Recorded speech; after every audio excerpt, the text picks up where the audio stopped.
Hi hello friends, welcome back to my channel Faizu dream world. ఈరోజు అయితే నేను ఒక మంచి దోశ రెసిపీ చేశానండి. ఇదైతే నార్మల్ దోశలు కాదు, చాలా హెల్దీ దోశలు. ఒకసారి మీరు కూడా ఇలా చేసుకోండి, చాలా క్రిస్పీగా చాలా బాగుంటాయి. ఒకసారి బ్రేక్ఫాస్ట్లోకి ఇలా కూడా చేసి చూడండి. ఇప్పుడైతే మనము ఈ దోశలు ఎలా చేసుకోవాలో చూపిస్తాను పదండి.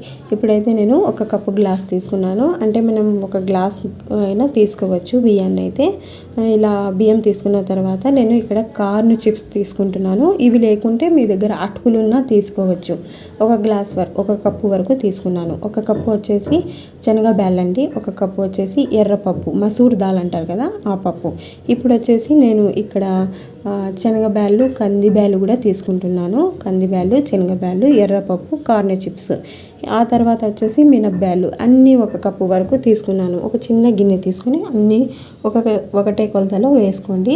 ఆ తర్వాత కొంచెం వాటర్ వేసుకొని బాగా శుభ్రంగా కడిగేసుకోండి. 2 times వరకు కడిగేసుకోండి.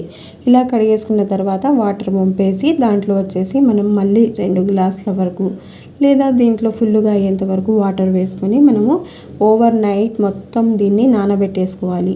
అంటే మనం ఇలా బాగా నానబెట్టేసుకొని మార్నింగ్లో దీంట్లోని వాటర్ పంపేసి ఇంకొకసారి వాష్ చేసుకొని దీంట్లో మనము ఇవన్నీ యాడ్ చేసుకొని గ్రైండ్ చేసుకోవాలి.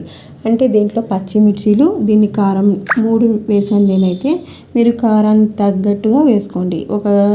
ఒక స్పూన్ వరకు జీలకర్ర, ఒక పెద్ద సైజు ఆనియను, ఒక 4-5 అల్లం వెల్లుల్లి కాదు, ఓన్లీ అల్లం ముక్కలు మాత్రమే వేసుకున్నాను. ఇవన్నీ వేసుకొని బాగా గ్రైండ్ చేసుకోండి. చూడండి, ఈ విధంగా అయితే పిండి చాలా సాఫ్ట్గా చాలా బాగా వస్తుంది. ఇదైతే మనము దోశలు వేసుకునే ఒక అర్ధగంట ముందు మనము గ్రైండ్ చేసుకొని పెట్టుకుంటే సరిపోతుంది. మార్నింగ్లో గ్రైండ్ చేసుకొని పెట్టుకోవాలి.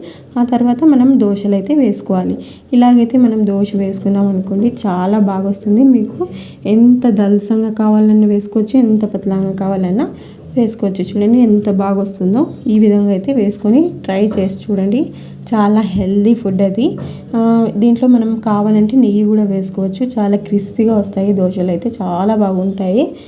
దీని కాంబినేషన్లో మీరు ఏం తీసుకుందాం అనుకుంటారో అల్లం చట్నీ అయినా తీసుకోండి, లేకపోతే టమాటో చట్నీ అయినా తీసుకోండి, చాలా బాగుంటుంది. టమాటో చట్నీ అయితే మనము కొంచెం పచ్చిమిర్చి, వెల్లుల్లిపాయలు వేసి కొంచెం కొత్తిమీర వేసి చేస్తాం చూడండి, అలాగైతే చేసుకోండి. కారం చాలా బాగుంటుంది. ఈ విధంగా అయితే ఈ రెసిపీ ఈజీగా చేసుకోవచ్చు. Thanks for watching.